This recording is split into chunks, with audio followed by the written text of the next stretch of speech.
কোটি টাকার মালিক দেখো অভাব হয় না দূর, গরিব ঘুমায় আরাম করে মনটা বাহাদুর। ফেরাউনের লাশটা দেখো মিশর জাদু ঘরে, খায় না মাটি পোকা মাছি সবাই ঘৃণা করে। হৃদয়ে থাকিবে যার নম্রতা সদা, রহমত আসিবে সে তা প্রভুর ওয়াদা। বড়র বড়াই থাকলে দিলে রহমত আসবে না, নিজেকে নিজে ছোট মনে করিও সাদা। উঁচু জমিন থেকে পানি নিচু জমিনে যায়, তেমনি খোদার রহমত আসে নম্রতার হৃদয়। ভোগ বিলাসের বাড়ি গাড়ি পরে রবে সব, ভোগ বিলাসের বাড়ি গাড়ি পরে রবে সব। থাকতে সময় স্মরণ করো আল্লাহ আমার রব, থাকতে সময় স্মরণ করো আল্লাহ আমার রব। কিসের বাহাদুরি? আল্লাহর বাহাদুরির সামনে কারো বাহাদুরি চলে না।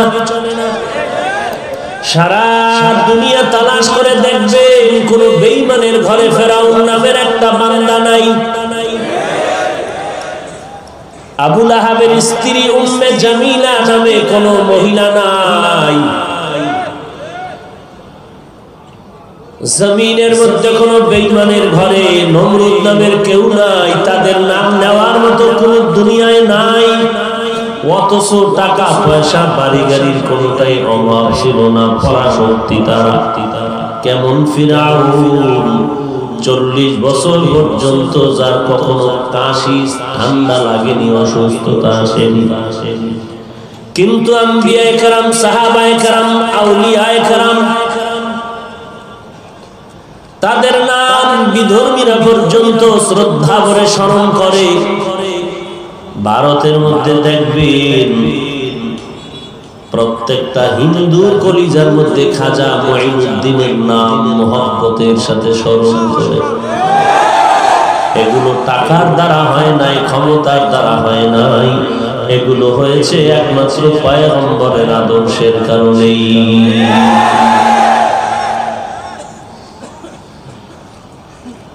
আল্লাহ তোমাকে দেখতে পারি না, কেমনে অনুসরণ করব? তোমার আকার নাই, আওয়াজ নাই, কোনো লাহান নাই।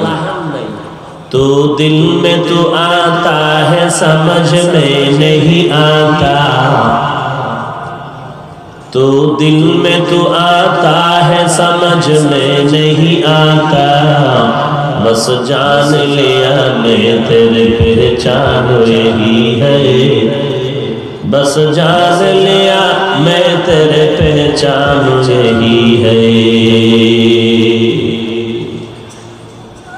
মনের মধ্যে আসে আল্লাহ তুমি একজন আছো, তুমি ছাড়া আমার আর কেউ নাই। আমার খানেক তুমি, আমার মালিক তুমি, আমার রাজ্জাক তুমি, আর কেউ রিজিক দাতা নাই। হায়াতের মালিক তুমি, মৌতের মালিক তুমি, ইজ্জত দেওয়ার মালিক তুমি।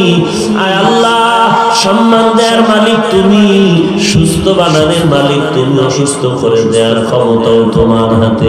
এতটুকু আমি বুঝে ফেলেছি, তুমি ছাড়া আমার কেউ নাই। ও আল্লাহ, এটাই আমার সান্ত্বনা, তুমি একজন আছো, তোমার সাথে কোনো অংশীদার নাই। তবে ভাষা নাই, বুঝাবো কি করে তুমি কেমন, তুমি কেমন, এটা বুঝানোর কোনো ভাষা নাই। আল্লাহ পাক বলেন, ওরে বান্দা, আমার অনুসরণ কেমনে করব? আমি আল্লাহ তো তোমাদের বড় মায়া করি, মহাব্বত করি। বলে কেমন মহাব্বত? জমিনের সমস্ত মাখলুকাত মানুষের মহাব্বত করে। একটা গরু মানুষের মহাব্বত না করলে মানুষ গরুর দুধ দহন করে পান করতে পারত না। সমুদ্রের ভেতরে মাছগুলো বনি আদমের গোলাম, মহাব্বত করার কারণে জেলেদের কাছে ধরা পড়ে। একটা কুকুর মানুষের কি পরিমাণ ভক্ত, বিনিময়ে 1 টাকা বেতন নেয় না, একবেলা খানাও পায় না, খায়, গালি পায় আর লাথি পায়। কুকুর কখনো মালিকের সাথে বেয়াদবি করে না, গাদ্দারি করে না। মালিকের গোলাম হয়ে কুকুর কাজ করে। আল্লাহ পাক বলেন, ও মানুষ, তোমার মা তোমাকে মহব্বত করে, সন্তান মা বাবাকে মহব্বত করে কি পরিমাণ জানো? যেই মহব্বত তুমি দেখতেছো এর থেকে 99 গুণ মহব্বত আমি আমার বান্দা বান্দিরে করি। অতএব আমি আল্লাহ তোমাদেরকে চাই, তোমরা তাড়াতাড়ি আমার দরবারে চলে আসো, আমার সাথে মুলাকাতের জন্য রেডি হয়ে যাও। ফামান কানা ইয়ারজু লিকা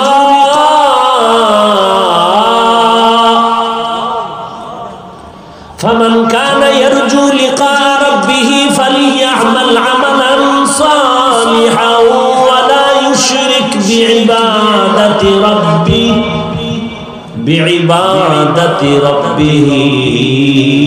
أحدا। ওরে বান্দা, তোমরা যদি তোমাদের রবের সাথে মোলাকাত করতে চাও, নেক আমল করো, আমলের মধ্যে কাউকে অংশীদার বানাও না, শিরিক করবা না, সাবধান। আমি আল্লাহ তোমাদের মুহাব্বত করে রাস্তা বাতায় দিলাম, তোমরা আমার অনুসরণ কেমনে করবা যদি আমাকে না পাও? আমি আমার বন্ধু বানায় দিলাম মুহাম্মদ, এমন একজন বন্ধু আমি আল্লাহ দিলাম। আমি আল্লাহ যেমন এক, আমার মতো কেউ নাই। আমার মায়ার নবী তিনি মাখলুকাতের মধ্যে দামি এক, আমার নবীর মতো আর কেউ নাই। আমি আল্লাহ পাকের অনুসরণ কেমনে করবা? আমার মুহাব্বতের একজন বন্ধু আছে, আখির জামানার পয়গম্বর, তিনিও আমার নবী রাসূল, তিনিও নবী, তিনি আমার রাসূল। ঈসা নবী রাসূল, ইব্রাহিম নবী আমার সিলেকশন করা রাসূল। তবে ব্যবধানটা কি জানো? সব নবী রাসূলগণ আমার আল্লাহ পাকের আশিক, আর আমি আল্লাহ নিজেই হলাম মুহাম্মদের আশিক। মুহাম্মদ হামিদে হামদ খুদা বরস, খুদা হামদ মুহাম্মদ মুস্তাফা বরস। আমি আল্লাহ পাক এমন একজন বন্ধু আমার মুহাব্বতের সাথে আমি মিলাই নিলাম। আমার বন্ধুটারে আমি সারা জগতের মধ্যে শ্রেষ্ঠত্ব দান করলাম। আমি আল্লাহ যেমন গোটা আলামিনের জন্য রব, আমার বন্ধু মুহাম্মদের সারা জগতের জন্য বানায় দিলাম রহমত। আমি রবের নাম যেমন আল্লাহ 4 অক্ষর দিয়ে রাখলাম, আমার বন্ধুটার নাম আমি 4 অক্ষর দিয়ে রাখলাম মুহাম্মদ। এরে দুনিয়ার মানুষ, আমার ক্ষমতার মতো যেমন কারো ক্ষমতা নাই, আমার গুণের মতো কারো গুণ নাই। আমি এমন একজনকে আমার প্রিয় বন্ধু বানাইলাম, যার মতো আর কেউ নাই, যার গুণের সাথে কারো তুলনা নাই। আমার নবী এমন দামি, আমি আল্লাহর দিকে তাকাইলে, আমি আল্লাহর কুদরতের দিকে নজর করলে যেমন বরকত আর সওয়াব, আমার মায়ার নবীজির দিকে তাকাইলো তেমন বরকত আর সওয়াব। আমার মায়ার বন্ধুকে আমি আল্লাহ পাক অলৌকিক যা কিছু দিলাম, এর মধ্যে শ্রেষ্ঠ একটা কিতাব দিলাম, কোরআনে হাকিম। এই কিতাবটাও যে কেমন, কিতাবের মধ্যে কোনো ভুল নাই, কোনো সন্দেহ নাই। আমার দিকে তাকাইলে যেমন সওয়াব, আমার বন্ধুটার দিকে তাকাইলে তেমন সওয়াব। আমার বন্ধুর কাছে অবতীর্ণ করা কোরআনের দিকে তাকাইলেও তেমন সওয়াব।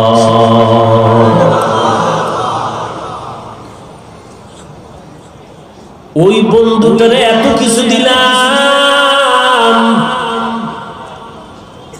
ও দুনিয়ার মানুষ, তোমরা যারা আমি আল্লাহরে তালাশ করো, তোমরা আমার বন্ধুর আদর্শের মালাটা গলায় লাগাও।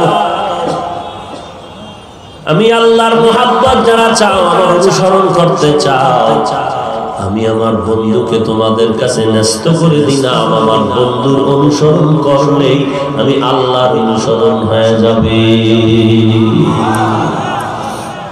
আমার বন্ধুর তরিকা মতো চললেই তো আমি আল্লাহ খুশি। আমি আল্লাহ খুশি হওয়া মানে তুমি বিনা হিসাবে জান্নাতি।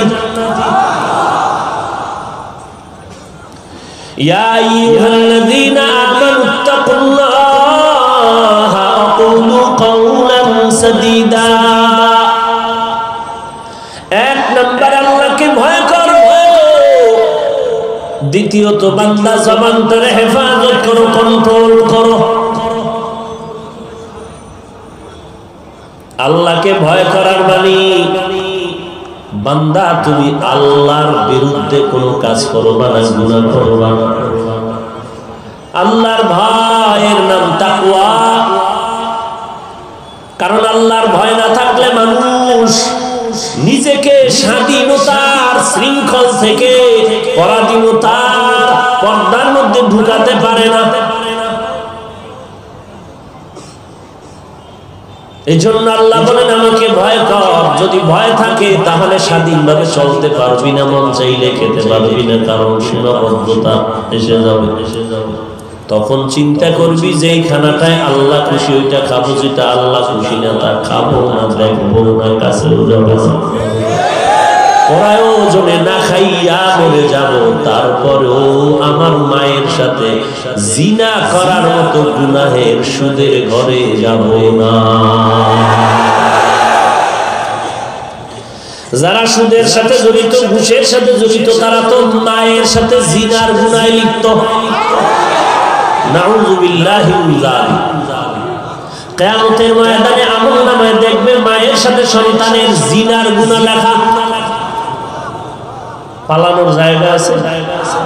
মা ইয়ালফিযু মিন কাওলিন ইল্লা লাদাইহি রাকীবুন আতীদ।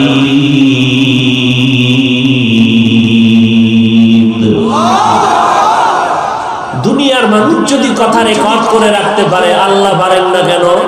আল্লাহকে দুর্বল ভেবেছো? وَوُضِعَ الْكِتَابُ فَتَرَى الْمُجْرِمِينَ مُشْفِقِينَ مِمَّا فِيهِ وَيَقُولُونَ يَا وَيْلَتَنَا مَا لِهَذَا الْكِتَابِ لَا يُغَادِرُ صَغِيرَةً وَلَا كَبِيرَةً إِلَّا أَحْصَاهَا وَوَجَدُوا مَا عَمِلُوا حَاضِرًا وَلَا يظلم ربك أحدا। এক বিন্দু থেকে বিন্দু যদি নেক করো, লেখা বন্ধ হবে না। গুনাহের কাজ যদি করো, ফেরেশতারা আমলনামায় লিখতে ভুল করবেন না। কিয়ামতের ময়দানে আল্লাহ আমলনামা দিয়া বলবেন, ইকরা কিতাবাকা কাফা বিনাফসিকাল ইয়াউমা আলাইকা হাসিবা। পড়িয়া দেখ জীবনে কি কামাই করছো, নিজের হিসাবটা নিজেই মিলায় দাও। অস্বীকার করার কোনো সুযোগ থাকবে না, কারণ আমার হাত সাক্ষী হয়ে যাবে, আমার জবান সাক্ষী হয়ে যাবে আমার বিপরীত লাইনে। আল ইয়াউমা নাখতিমু আলা আফওয়াহিহিম ওয়া তুকাল্লিমুনা আইদিহিম ওয়া তাশহাদু আরজুলুহুম বিমা কানু ইয়াকসিবুন।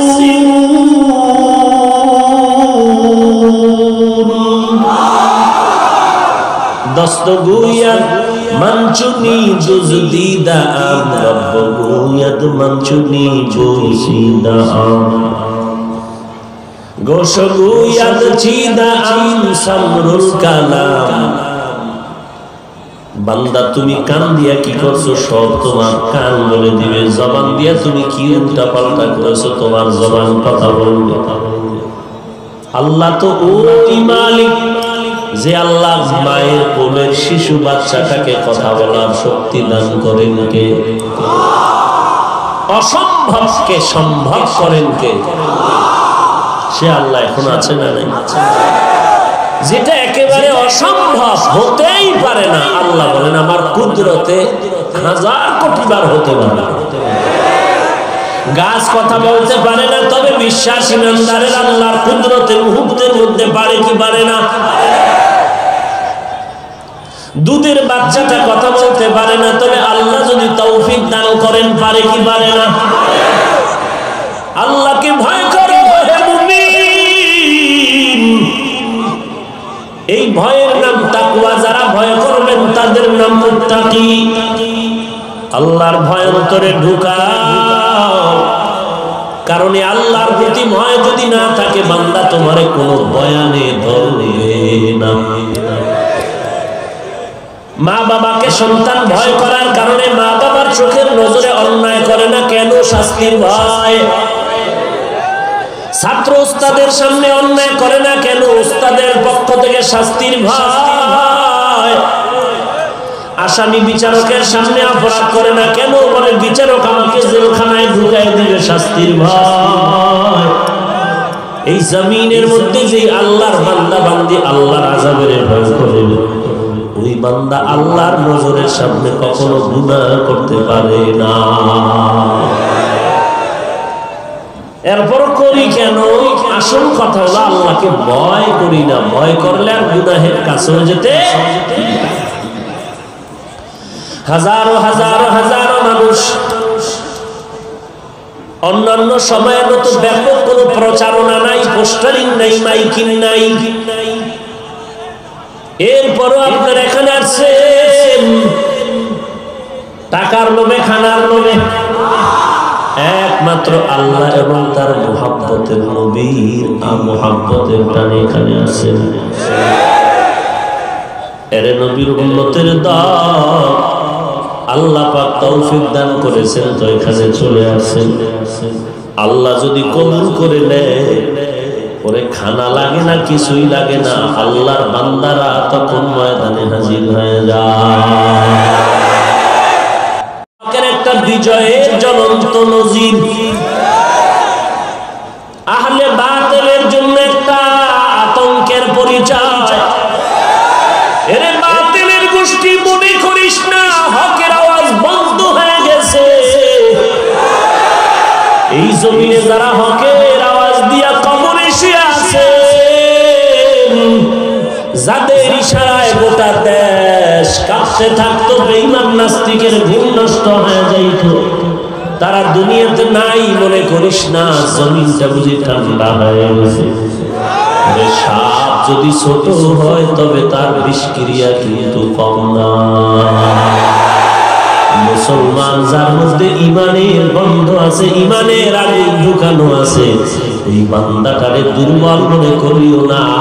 কারণ একজন ইমানওয়ালা পারে গোটা জগতের অন্ধকার দূর করে আলো জ্বালাতে। এরে নবীর উম্মতের দল, আল্লাহর ভয় অন্তরে ঢুকাও। আরে আল্লাহর ভয় অন্তরে ততক্ষণ পর্যন্ত আসবে না যতক্ষণ পর্যন্ত উম্মতেরা আল্লাহ ওয়ালা তাকওয়া ওয়ালার সোহবতে যাবে না। যারা বলে আমার আল্লাহ ওয়ালা লাগে না, মুরব্বি লাগে না, পীর লাগে না, মুর্শিদ লাগে না, উলামা লাগে না, তারা আহলে বাতিল। তারা কি? আহলে বাতিল।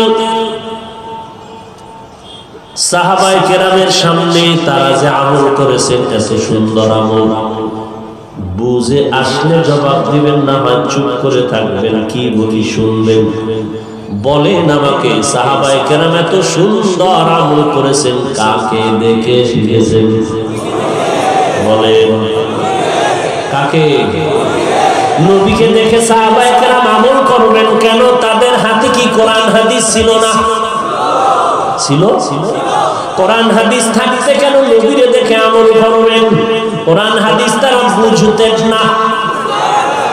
হ্যাঁ, তাহলে কোরআন হাদিস বুঝার পরেও, জানার পরেও, শিখার পরেও নবীজিকে দেখে দেখে সাহাবায়ে কেরাম কেন আমল করেছেন? গোটা জগতের উম্মতের শিখায় দিলে কোরআন হাদিসও লাগবে। কোরআন হাদিসের উস্তাদ উলামায়ে আহলে হকদের কাছেও যেতে হবে। মেরা এজাজো করদন বেহিসাব خلقنا دادا جواب باسواب حقنا دارد دوست خلق زاررا نستے ای خسرت کے দিনদারেরা ভয় করবো কাকে? সবাই করেননি? হ্যাঁ, ভয় যদি করতেন তো আজকে ফজর যারা পড়েন নাই তাদের উপায় কি?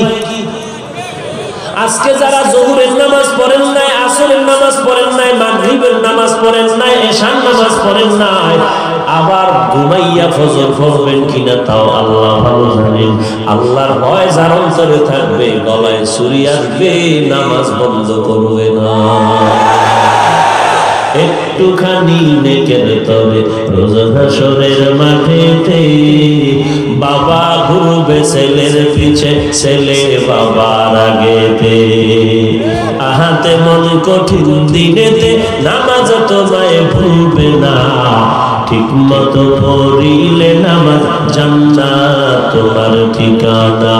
ঘুমের চেয়ে নামাজ ভালো আর তুমি ঘুমাইও না, ঠিক মতো পড়িলে নামাজ জান্নাত তোমার ঠিকানা। আমার প্রাণের ভাই বোনেরা জলদি করে উঠে যাও, ওযু করে তাড়াতাড়ি নামাজ পড়তে লেগে যাও। আহা নবী বেনামাজির শাফাআত করিবেন না, ঠিক মতো পড়িলে নামাজ জান্নাত তোমার ঠিকানা। ঘুমের চেয়ে নামাজ ভালো আর তুমি ঘুমাইও না, ঠিক মতো পড়িলে নামাজ জান্নাত তোমার ঠিকানা। এরে আল্লাহর বান্দা, আমিও তো মুসলমান, তুমিও মুসলমান, আমি যে আল্লাহর গোলাম তোমরাও সে আল্লাহর গোলাম, আমিও যেই মুহাম্মদের উম্মত আপনারাও কি আরেকজন নবীর উম্মত না ওই নবী? তাহলে আমরা এক আল্লাহর গোলাম, মুহাম্মদ নবীর উম্মত। আমাদের কোরআন এক, কাবা এক, আল্লাহর নবী এক, আমাদের কাবা এক, আমাদের ইসলাম এক। এরে বান্দা দুনিয়াতে এসেছি এক, আমরা যাওয়ার বেলা এক, কাপড় হবে সমান, কালার হবে সমান, কবরের সাইজও হবে সমান, ভেতরের হালাতটাও হবে, প্রশ্নটাও হবে, তিনটা করে সমান। ও নবীর উম্মতের দল, আমিও নবীর আশিক, তুমিও নবীর আশিক দাবি করি। আজকে তুমি যেই দেশের আছো আমিও সে দেশের নাগরিক। আমি যেই দেশের হাওয়া বাতাসে চলি তুমিও সেই দেশের হাওয়া বাতাসে চলো। আমি যেই গাছের ফল ভক্ষণ করি তুমিও সেই গাছের ফল ভক্ষণ করো। আমিও যেই পানি পান করি তুমিও সেই জমিনের পানি পান করো। আমি যেই জমিনের ফসল খাই তুমিও সেই জমিনের ফসল খাও। কিন্তু বুঝলাম না, তোমারে তাবলীগওয়ালারা পায়ে ধরে ডাকে আসো নামাজ আদায় করো, পীর মাশায়েখরা ডাকে বাবা পায়ে ধরে বলছি নামাজটা পড়ো, টুপিটা মাথায় দাও। আল্লাহ ওয়ালা উলামায়ে কেরাম বয়ান করে বলে পায়ে ধরে বলছি আর নামাজ কামাই দিও না, তোমাদের পায়ে ধরে ধরে দাওয়াত দিচ্ছি বাবা নামাজ পড়ো, পর্দা করো, নবীর সুন্নতের মালাটা গলায় লাগাও। তুমি নামাজ পড়তে চাও না, জিকির করতে চাও না, টুপি পড়তে চাও না, পর্দা করতে চাও না, অথচ আমাকে যদি ছুরি দিয়া জবাইয়ের ভয় দেখানো হয়, গলায় ছুরি আসবে, নামাজ ছাড়বো না, বেপরদায় চলবো না, টুপিও ফেলবো না। কেউ যদি টাকার লোভ দেখায় বলে নামাজ ছেড়ে দাও, টাকা লাথি মেরে ফালায় দিয়ে বলবো নামাজ ছাড়া যাবে না। এবার আমাকে একটু জবাব দাও, তুমিও মানুষ আমিও মানুষ, তুমিও মুসলমান আমিও মুসলমান, তোমার পায়ে হাত দেওয়ার পরও কেন নামাজ পড়তে চাও না? আর আমাদের ভয় আর লোভ দেখাইলো কেন নামাজ ছাড়তে চাই না? একটু চিন্তা করে জবাবটা বের করো। কি জবাব তুমি বের করবা? জবাব পাওয়ার কোনো সূরা তোমার সামনে নাই, একটাই মাত্র জবাব, আল্লাহ তাআলার আযাবের ভয়। তোমার ভেতরে মরণের কোনো চিন্তা নাই, কবরের আযাবের কোনো ফিকির নাই।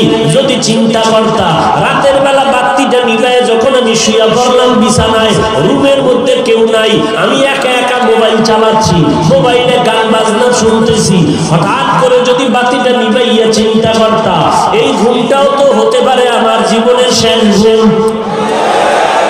এই ঘুমের মধ্যেও তো আজরাইল আসতে পারে। আজরাইল এসে যদি আমার জীবনটা নিয়ে যায়, আগামীকাল কবরের হালাত আমার কেমন হবে? আমার মা কাঁদবে, আমার সন্তান দুনিয়াতে নাই, আমার ভাই কাঁদবে, আমার ভাই নাই। কেউ যাবে আমার জন্য কবর খনন করতে, কেউ যাবে বাঁশ বাগানে বাঁশ কাটার জন্য, কেউ যাবে গরম পানি দিয়ে আমাকে গোসল করায় দেওয়ার জন্য, কেউ যাবে ইমামের খবর দেওয়ার জন্য, জানাজা পড়ায় দাও। এরে আল্লাহর বান্দা, এই চিন্তা যদি যুবক ঘুমের বিছানায় 1 মিনিট করতি, তাহলে কোন যুবক মুসলমান মোবাইলের গান শুনতে শুনতে ঘুমাইতে পারতি না। আল্লাহর ভয়, আল্লাহর ভয়।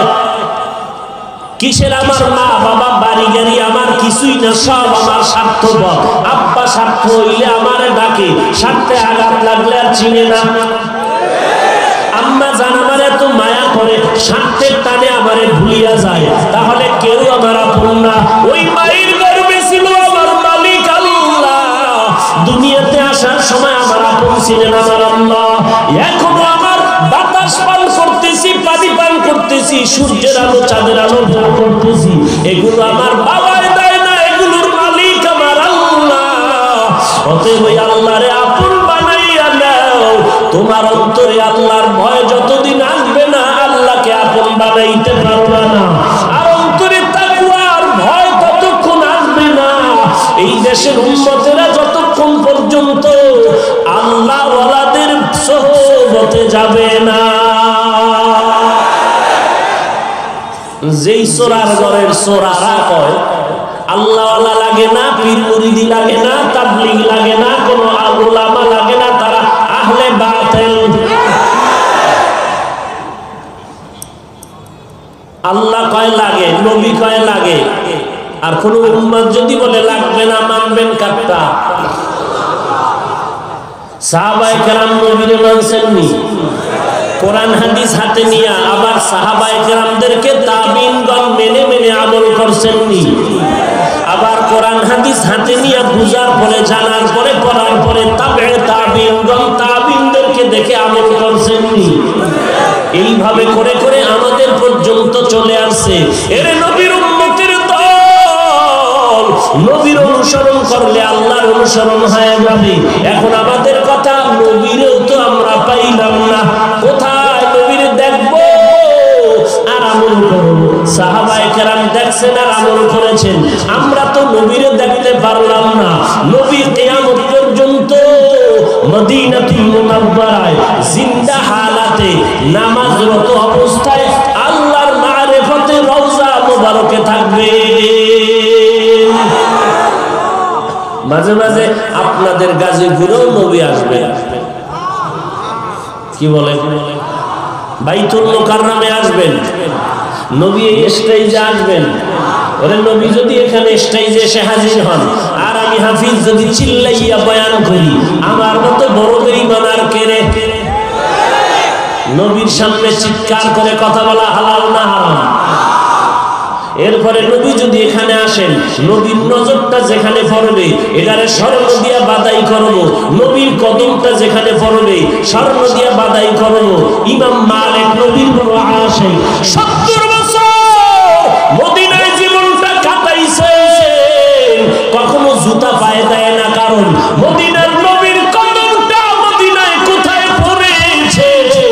আমি জুতা পরিধান করে ওই জমিনের সাথে বেয়াদবি করতে চাই না। সেও মানুষ, তুমি বিড়ি টানো নামাজ বাদ দিয়ে, তুমিও মানুষ।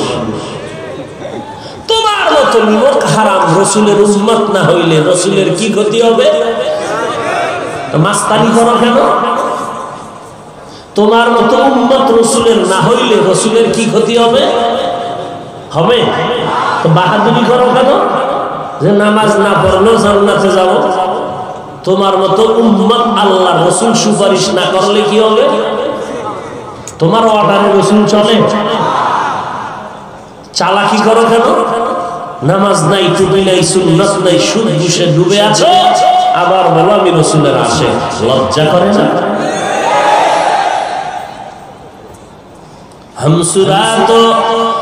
हमसिराते मुस्तफा तर तमामी हाले कुन इत्तेबाए सुन्नते खैरुल बशर गिरे लाजिम ताबुयदी ऐ पेशा।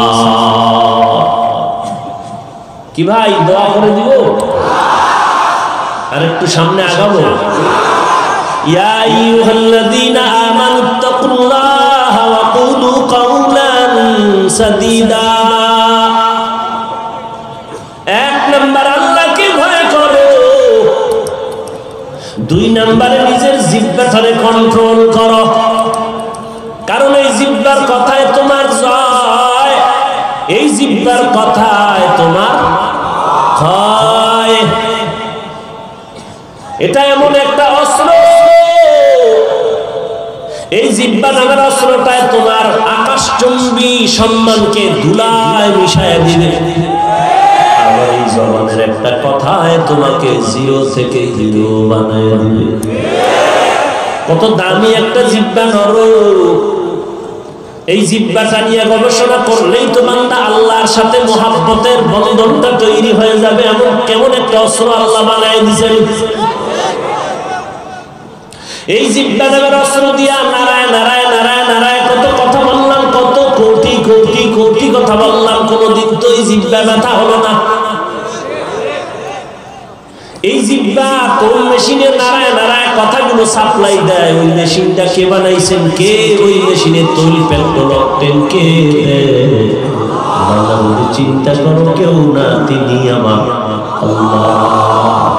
ওয়াফি আনফুসিকুম আফালা তুবসিরুন।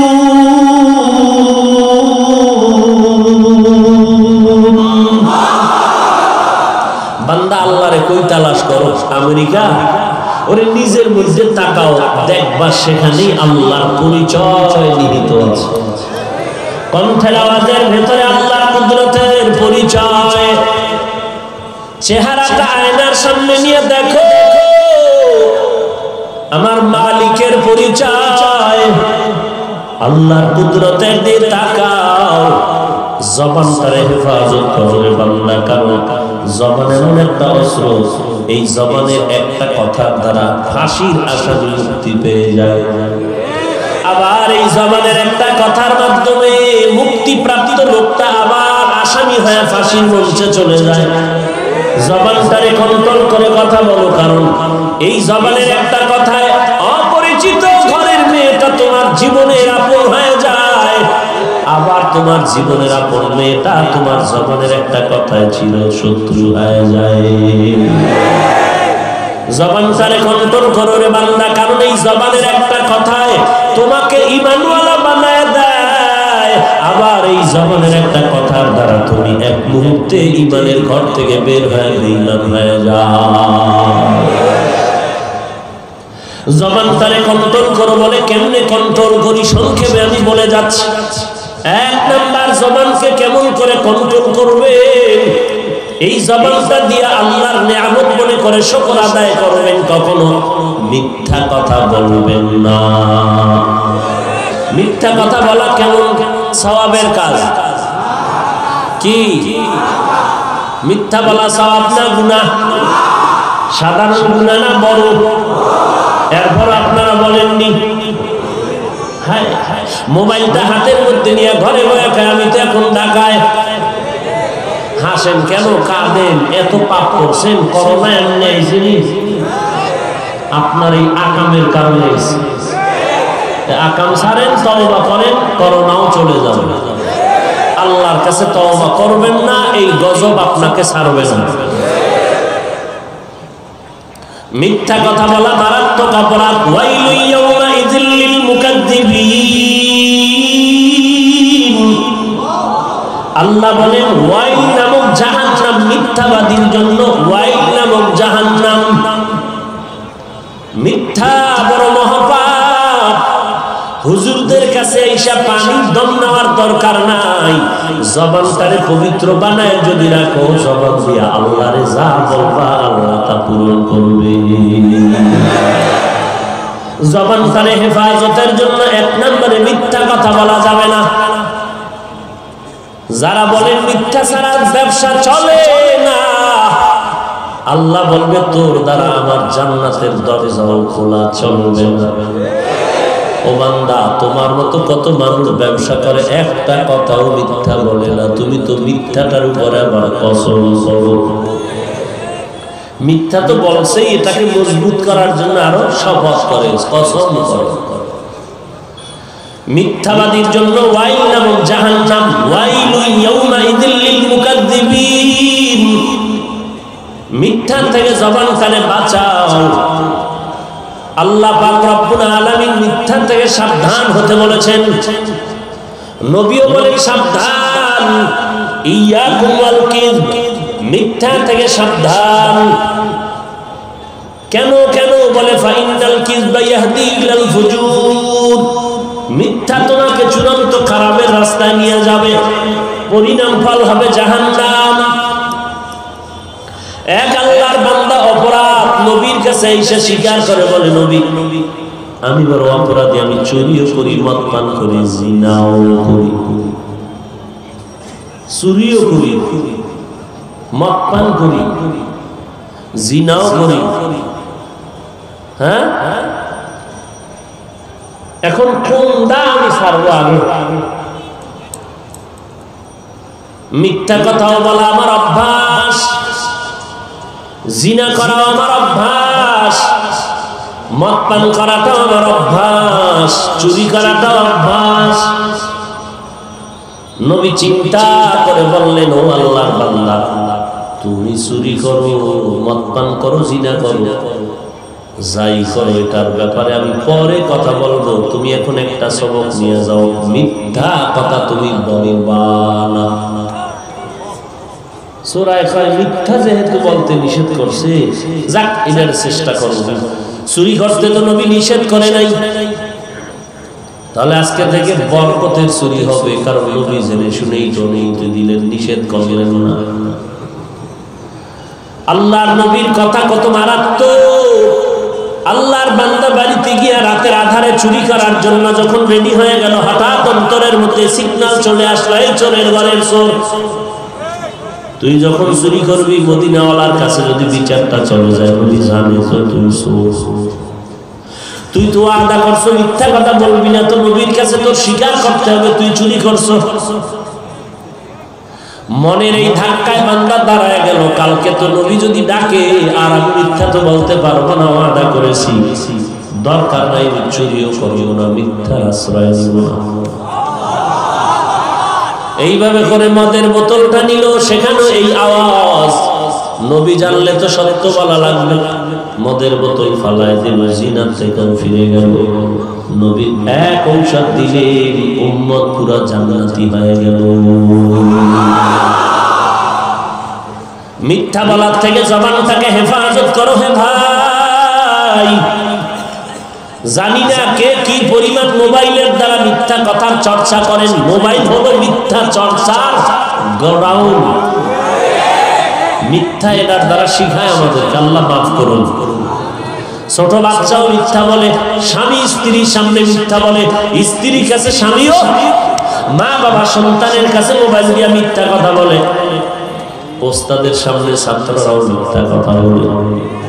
ওরে কত অন্যায় হয় শুধু এই মোবাইলের দ্বারা। বাবার টাকা চুরি করে কয় নেই নাই, মোবাইল আছে কয় নাই, কয় কসম খা, কয় কোরআন 13টা মাথায় দাও, তারপরও টেনশন নাই। এই মোবাইলে কি পরিমাণ মিথ্যার চর্চা করেছে রে ভাই। এরপরে এই মোবাইলের দ্বারা মিথ্যা মিথ্যা অপবাদ দিয়া দিয়া কত মানুষের ক্ষতি করেছ। আল্লাহর কাছে মাফ চাও, হে আল্লাহ এই মহামারীর মধ্যে তুমি মাফ করে দাও। শয়তানের ধোকায় পড়ে যত মিথ্যা বলেছি, কখনো মিথ্যা বলবো না। 2 নম্বরে জবানটাকে হেফাজতের জন্য এই জবান দ্বারা কাউকে গালাগালি করা যাবে। হালাল না হারাম? গালি দেওয়া দেননি। ওরে বাহিরের মানুষকে কি দেন না দেন সেটা ভিন্ন, মোবাইলে কারে কি দেন না দেন সেটা ভিন্ন, নিজের স্ত্রী নিজের সন্তানের কি পরিমাণ গালি দেন হিসাব মিলান। গালি দেওয়া হারাম। যারা জবানকে হেফাজত রাখবা, জবান দ্বারা কাউকে গালি দিবা না, দিয়া থাকলে মাপ চেয়ে নাও, কারণ গালি দেওয়া রাসূলের আদর্শের মধ্যে নাই। যদিও আমগো দেশে লম্বা পাগড়ি পরিয়াও উম্মতের কাফের বলে গালি দেয়, এক টুপিওয়ালা আর এক টুপিওয়ালারে কাফের বলে গালি দেয়।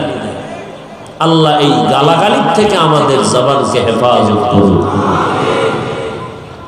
লম্বা আলোচনা গালি না দেওয়ার উপরে কোরআনের আয়াত, হাদিসে রাসূল।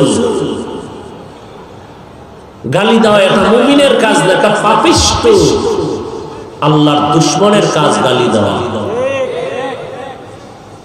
তাও যদি হয় অশালীন, তা আরো মারাত্মক।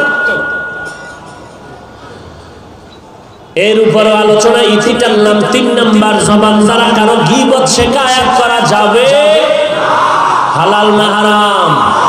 গীবত করা হারাম। ওয়াইলুল লিকুল্লি হুমাযাতিল লুমাযাহ, আসেনি একটা সূরা, ওয়াইল নামক জাহান্নাম। যারা মানুষের গীবত করে, পিছনে পেছনে নাম নিয়ে দোষ বলে, এই মানুষ এই বাংলাদেশে নাই। ওরা সোনার বাংলায় না থাকলে আর থাকবো কই? ঘরে ঘরে ঘরে ঘরে গীবত শিকায়াতের ট্রেনিং চলতেছে। দুইজন এক জায়গায় বসলেই গীবত শিকায়াত চলে, চর্চা চলে। এই গীবত করা হারাম। নবী বলেন জিনার থেকেও মারাত্মক অপরাধ। জবানের দ্বারা হোক, হাতের দ্বারা হোক, ডাইরেক্ট আর ইশারায় হোক, কারো গীবত শিকায়াত করিও না, সাবধান। তবে আহলে হক উলামায়ে কেরাম যদি কারো ব্যাপারে কথা বলেন, এটা গীবত হলেও সওয়াব হবে, কারণ উম্মতের ঈমানকে বাঁচানোর জন্য। কেউ যদি ইসলামের ব্যানার লাগায় ভণ্ডামি করে, আহলে হক উলামায়ে কেরাম তার ভণ্ডামির কথা উম্মতের জানায় দিবে, এটা গীবত হলেও সওয়াব হবে। হুজুরেরা আবার গীবত শিকায়াত হারাম কয়, আবার এরা করে কেন? হুজুর বুঝে না, আলেম বয়ান করে, সে জানে না গীবত করা হারাম, এটা সে জানে না। এরপরে যদি গীবত করে, সে না জাইনে করে, তার মাসআলা জানা নাই আছে কোন ক্ষেত্রে করা যাবে। তুমি পণ্ডিতি করো কেন?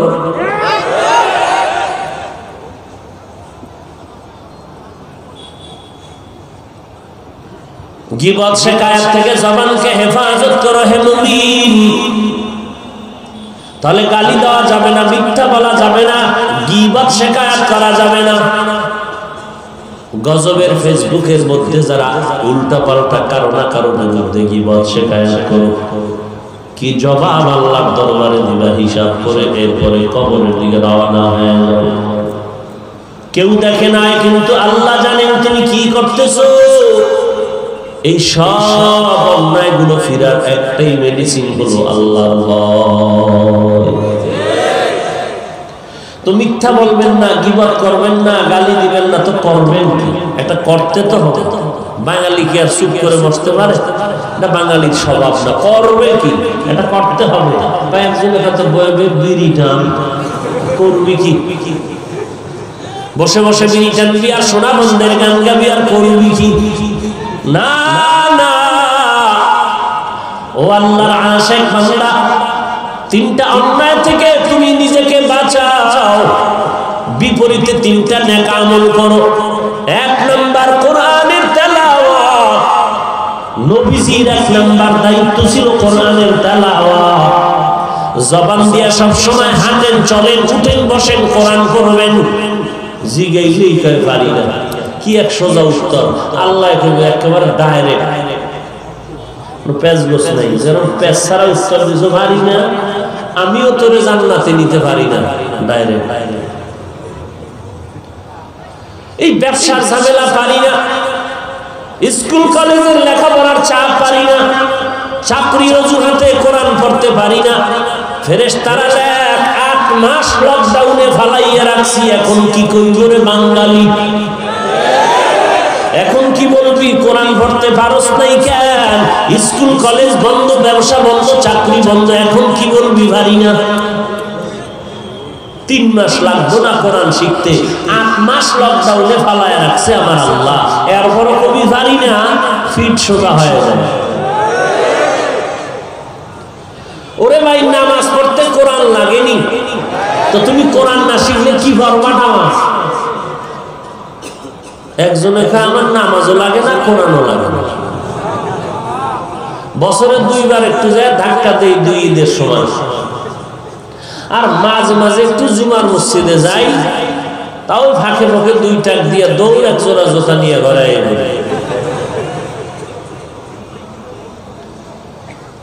1 নম্বরে আল্লাহর কোরআনের তেলাওয়াত। যারা বলেন পারি না, অন্তত আলহামদু সূরাটাও কি পারেন না? এটা পড়েন। কুল হু আল্লাহ পারেন না? এটা পড়েন। কিছুই যদি না পারেন, হাঁটতে চলতে শুধু কোরআনের শুরুর অংশটা পড়েন, বিসমিল্লাহির রহমানির রহিম। এটাও সব, একটা অক্ষরে 10টা নেক পেয়ে যাবে। 2 নম্বরে আল্লাহর নামের জিকির করবেন, তাসবিহ পড়বেন। কার জিকির? না কোনো ফিরের নামের জিকির? কার? আল্লাহর নামের জিকির চালু রাখেন। হাঁটতে চলতে উঠতে বসতে সবসময় আল্লাহর নামের জিকির করবেন। যত করবেন ততই কলবটা সাফ হয়ে যাবে, কলব আয়নার মতো সাফ হয়ে যাবে। কার জিকির? আসেনি জিকির? জিকিরের কথা কইলে কোরআন শরীফ পড়াও তো জিকির, নামাজ পড়াও তো জিকির, তো আল্লাহ আলাদা জিকিরের বয়ান করলেন কেন? আল্লাহ জানেন না নামাজটা জিকির? আল্লাহ নিজেই কইছেন নামাজ জিকির, রোজা জিকির, আল্লাহর সব ইবাদতই আল্লাহর শরণ। এরপরও আল্লাহ আলাদাভাবে জিকিরের বয়ান করছেন কেন? বলে আল্লাহর নামের জিকিরের অ্যাকশন আলাদা। লা ইলাহা ইল্লাল্লাহ, লা ইলাহা ইল্লাল্লাহ, লা ইলাহা ইল্লাল্লাহ, লা ইলাহা ইল্লাল্লাহ, লা ইলাহা ইল্লাল্লাহ, লা ইলাহা ইল্লাল্লাহ, লা ইলাহা ইল্লাল্লাহ, লা ইলাহা ইল্লাল্লাহ। 1 নম্বরে কোরআনের তেলাওয়াত, দ্বিতীয়ত আল্লাহর নামের জিকির করেন, তাসবিহ পড়েন, সুবহানাল্লাহি ওয়া বিহামদিহি সুবহানাল্লাহিল আযীম। এটা পারেন না? পড়বেন। একটু নেকের টানে কিয়ামতের দিন কি উপায় হবে আপনার? সমস্ত নবীরা সেদিন নাফসি বলে কাঁদবে। তো দ্বিতীয়ত আল্লাহর নামের জিকির। 3 নাম্বার নবীর নামে দরুদ শরীফ পড়ো। কম না বেশি? হাঁটতে চলতে উঠতে বসতে নবীর উপরে দরুদ পড়তে থাকো। যত পড়বা তোমার নবীর মোহাব্বত ততই তুমি পেতে থাকবে। এর নবীর উম্মতের দল, আল্লাহর ভয় জবানের হেফাজত। আল্লাহর ভয় অন্তরে ঢুকাইয়া জবানটাকে হেফাজত করো, গুনাহ ছাড়ো। কোন দিন মরণের ডাক আসবে বলা যায় না। আল্লাহর কাছে তওবা করে নাও, হে মালিক,